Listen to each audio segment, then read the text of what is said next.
శ్రావణం mega sale మీ CMR legacy of జ్యువెలరీలో విఏలో 50% వరకు తగ్గింపు. వివరాలకు సంప్రదించండి. నమస్తే రమ్మగారు. నమస్తే జయ. రమ్మగారు, సాధారణంగా వంట చేసేటప్పుడు వంటింట్లో ఆడవాళ్ళు చేసే చిన్న చిన్న మిస్టేక్స్ ఉంటాయండి. వాటిని సరి చేసుకుంటే చాలా మంచిది కదా. ఎలాంటివి చేస్తుంటామండి? తెలిసి తెలియక, కావాలని కాదు, అన్ఎక్స్పెక్టెడ్గా బై మిస్టేక్ జరిగిపోతూ ఉంటాయి కొన్ని. అవి వేటిని మనం సరి చేసుకోవాలి? అలవాట్లలో పొరపాట్లు ఎస్. చిన్న చిన్నవి, కొన్ని ఆరోగ్యానికి చేటు, అవును.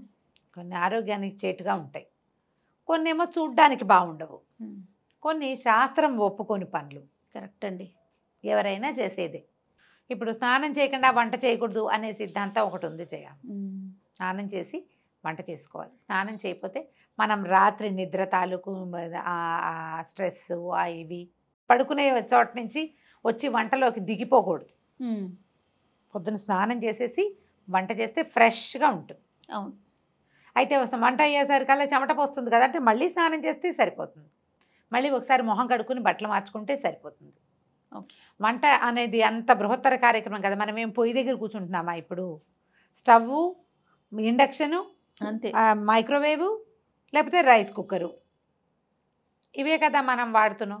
ఇంట్లో వంటిళ్ళల్లో ఖచ్చితంగా ఎగ్జాస్ట్ ఫ్యాన్ ఉండేలాగా పెట్టుకోండి. చిన్న చిన్న ఇళ్లల్లో కూడా చిట్టి వంటిళ్ళైనా ఒక ఎగ్జాస్ట్ ఫ్యాన్ ఉంచుకోండి. ఇప్పటిదాకా లేకపోతే అందరి ఇళ్లలోనూ చిమ్నీలు ఉంటున్నాయి, ఎగ్జాస్ట్ ఫ్యాన్లు ఉంటున్నాయి. ఎగ్జాస్ట్ ఫ్యాన్ ఉంటే ఏమవుతుందంటే గాలి బయటికి వెళ్ళిపోతుంది, ఆవిరి బయటికి పోతుంది, నూనె వాసనలు బయటికి వెళ్తాయి. మనకంత చెమటగా ఉక్కగా బంకగా అలాగేం ఉండదు. ఎవరింటి కిచెన్లో ఎగ్జాస్ట్ ఫ్యాన్ లేదో పల్లెటూళ్ళల్లో కూడా ఎగ్జాస్ట్ ఫ్యాన్ పెట్టుకోవచ్చు. రకరకాల ఫ్యాన్లు, లైట్లు పెట్టుకుంటాం కదా, దాంతోపాటు ఇది కూడా పెట్టుకుంటే ఇల్లు శుభ్రంగా ఉంటుంది. మీకు కూడా కొంచెం ఫ్రెష్ ఫీల్ ఉంటుంది. ఆ ఇంట్లో మా వంట చేసిన ఘాటు వాసనలన్నీ ఇల్లంతా చుట్టుముట్టకుండా బయటికి వెళ్తాయి. ఇది ఒక పద్ధతి. సూపర్. అయితే స్నానం చేయకుండా వంట చేయొద్దు, మెయిన్ రూలు. ఎప్పుడో ఒకప్పుడు హడావిడిగా చేసేయాల్సి వస్తుంది, తప్పదు. ఇంకా అవకాశం లేనప్పుడు చేసేసుకోండి. అవకాశం ఉన్నప్పుడైనా 12 దాకా ఉండి 12కి స్నానం కాకుండా పొద్దున్నే ఓ చెంపు పోసుకోండి. తర్వాత కావాలంటే హెన్నా పెట్టుకోండి, మీ ఇష్టం, మళ్ళీ చేయొచ్చు. హెన్నా పెట్టుకోవాలి, ఆ వాటి కోసమే కదా ఆగుతాం కదా జయ. బట్టలు ఉతుక్కోవాలి, హెన్నా పెట్టుకోవాలి, ఇంకేదో చెయ్యాలి, ఇల్లు ఉడ్చి తడిబట్టి పెట్టుకోవాలి. ఒక చెంబు నీళ్ళు పోసుకుని స్నానం ఫ్రెష్గా తర్వాత పనులు మొదలు పెట్టుకోండి. అయితే ఇల్లు వాకిలి ఊడ్చాక స్నానం చేస్తే బాగుంటుంది. ఇల్లు ఉడ్చుకోవటం అది పొద్దున్న చేసేస్తాం కదా, పొద్దున్నే చేసేస్తారు. పని వాళ్ళు ఉంటే ఆ వీలు వేరేవి. సాధారణంగా చేయకూడని మిస్టేకు స్నానం చేయకుండా వంట చేయటం. మీ అవకాశాన్ని బట్టి చేయండి అమ్మా. ఇది శాస్త్రం చెప్పిందే అయినప్పటికీ మనం ఇప్పుడు పరుగు జీవితాలు వేరు మనవి. అవును. మనకున్న స్ట్రెస్, మనకున్న టైము, దాన్ని మేనేజ్ చేసుకునేటట్టుగా వీలుగా ఎలాగోలాగా కుదుర్చుకోండి. కనీసం పర్వదినాల్లోనూ పండగల్లో అయినా స్నానం చేసి వంట చేసుకోండి. ఓకే. కనీసం పర్వదినాల్లో ఇదొకటి. తర్వాత జుట్టు విరబోసుకుని వంట చేయొద్దు. నాలాగా ఇంత చిన్న పిల్లకున్న వాళ్ళు కూడా ఒక క్లిప్ పెట్టుకోండి. ఈ వంట చేసేటప్పుడు హెయిర్ మన స్టవ్ మీద కానీ వంటలో కానీ నేల మీద కానీ పడితే చీదరగా ఉంటుంది చూసే. తర్వాత జుట్టు ఎంతసేపు ఇట్లా అనుకుంటూ వంట చేయొద్దు. అసలు తల మీదకి చెయ్యి వెళ్ళకూడదు. అది దరిద్రహేతు అని నేను చెప్పనమ్మా, శుభ్రం కాదని చెప్తా ఖచ్చితంగా. వెంట్రుకలు రాలుతాయి, పెద్దవే రాలకల్లా. ఇప్పుడే స్టార్ట్ అవుతున్న చిన్న వెంట్రుక కూడా రాలుతుంది, చేసే పదార్థంలో పడుతుంది. అవును. ఈ మిస్టేక్ చేయొద్దు. జుట్టు విరబోసుకొని ఉండద్దు. దేవుడి పూజని జుట్టు విరబోసుకొని చేయకూడదు. వంట అదే శ్రద్ధగా చేయాలి.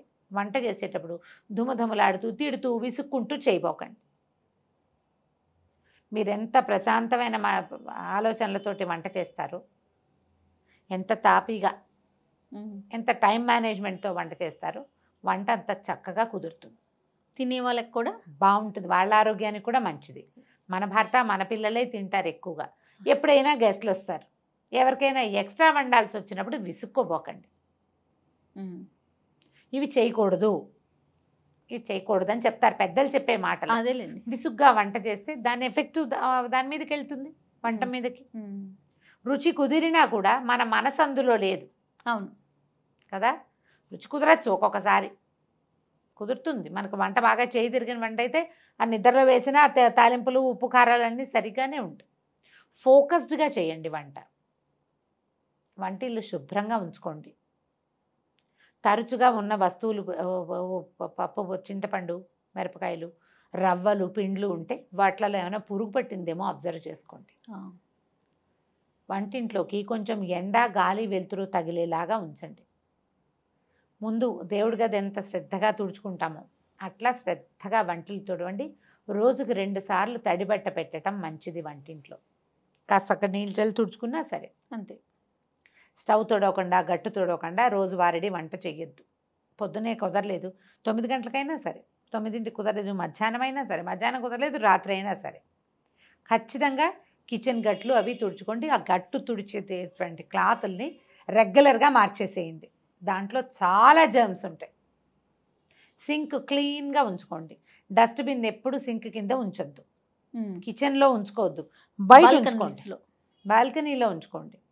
ఓ కవర్ పెట్టుకుని చెత్త అంతా అందులో వేయటం, ఇది పట్టుకెళ్ళి అందులో పడేసుకోవటం, అట్లా ప్లాన్ చేయండి. కానీ మురిగ్గా శుభ్రంగా లేని డస్ట్బిన్స్ని, వాటిని చీపురుని వంటింట్లో ఉంచకండి. చీపురు కూడా వంటింట్లో పెట్టద్దు, వంటింటికి బయట ఉండాలి అది.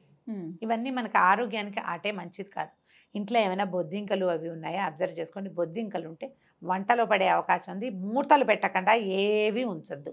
ఆయిల్ క్యాన్కి మూత, పాల మీద మూత, పెరుగుకి మూత, అన్నం, పప్పు, కూర, చారు అన్నిటికీ మూతలు, లేదా 2 గిన్నెలు ఒకదాని మీద ఒకటి పెట్టి పై గిన్నె మీద మూత. ప్యాకెట్లు అవి ఓపెన్ చేసి వదిలిపెట్టద్దు. ఇప్పుడు మనకి క్లిప్స్ వచ్చినాయి, అవును, ఈ క్లిప్ పెట్టేస్తే సరిపోతుంది. లేదా ఈ కవర్ని ఇట్లా ఫ్లాప్ చేసి మన వెనక్కి తిప్పేసేస్తే కనుక ఇంకా చక్కగా క్లోజ్డ్గా ఉంటుంది. దానివల్ల పిండి అవి పాడైపోకుండా ఉంటాయి.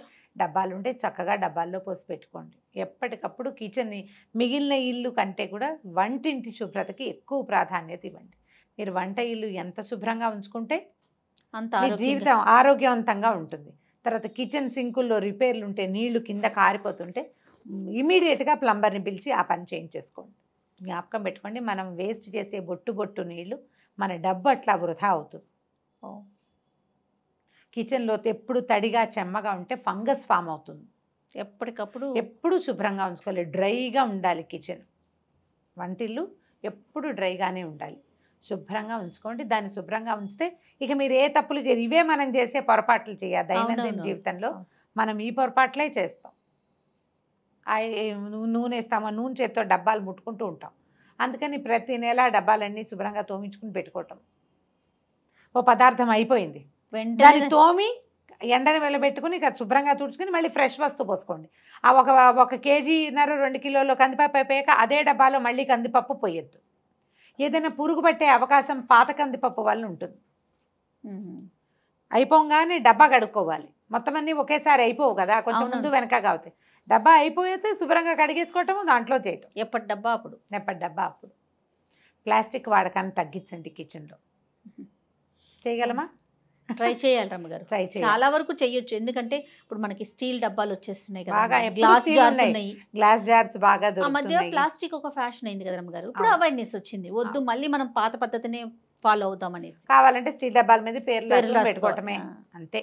లేదా సైజుల వారీగా ఉంచుకుంటే ఈ సైజ్ దాంట్లో ఇది, ఈ సైజ్ దాంట్లో ఇది అని మనకు జ్ఞాపకం. ఎవరి వంటింట్లో వాళ్ళకి తెలిసిపోతుంది. డబ్బా చూస్తే కొత్త వాళ్ళకే అర్థం కాదు. అదే చింతపండు, ఉప్పు లాంటివి స్టీల్ వాట్లల్లో వేయకుండా గ్లాస్ వాట్లల్లో వేసి పెట్టుకోండి. గ్లాస్ జార్లో పెట్టుకోండి.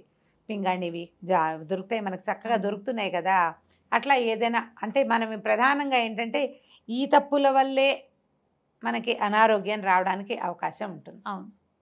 మురికి, దుమ్ము, పాత వస్తువు ఉండిపోవటం, పాత ఉన్న దాంట్లోనే వేయటం, పురుగు పుట్టి పై వస్తువు పాడైపోవటం. ఎప్పటికప్పుడు కందిపప్పు, మినపప్పు, శనగపప్పు, పెసరపప్పు, పల్లీలు, ఎండుమిర్చి వీటిని చెక్ చేసుకోండి. ఎక్కువ తెచ్చామనుకో అడుగు వస్తువు పాడైపోవడానికి అవకాశం ఉంటుంది. ఎక్కువ అయితే కనుక నేనైతే ప్యాక్ చేసి ఫ్రిడ్జ్లో పెట్టినాను జయ. ఎందుకు అబద్ధం చెప్తాం, ఫ్రిడ్జ్లోనే ఉన్నాయి. అవునా? మా రవ్వలు మెట్రో నుంచి తెచ్చాను అనుకో, ఒకవేళ అప్పుడు మరి రవ్వ బయట పెడితే పురుగు పడుతుంది. మొత్తం మా ఫ్రిడ్జ్ పెద్ద బీరువాలాగా ఉంటుంది, బీరువాలో దోసి పెట్టుకోవటం. ఏం చేస్తాం? తప్పట్లేదు రమ్మగారు, ఏ వస్తువైనా పాడైపోతుంది. తప్పట్లేదు. ఎండి మిరపకాయలకి వెల్లుల్లికి కూడా పురుగు పడుతుంది అంటే చూడండి మరి. పురుగు పడుతుంది. మీరు వస్తువులు ఏమైనా తడి బట్టలు అలాంటివి ఉంచబోకండి. తడి వస్తువులు ఉంచొద్దు. పాడైన వస్తువు ఇమీడియట్గా డిస్పోజ్ చేసేయండి. రేపు ఎప్పుడో బాగు చేద్దామని అనుకున్నామంటే ఆ పప్పులలో ఉన్న పురుగులు మిగిలిన వాటికి పట్టేస్తాయి.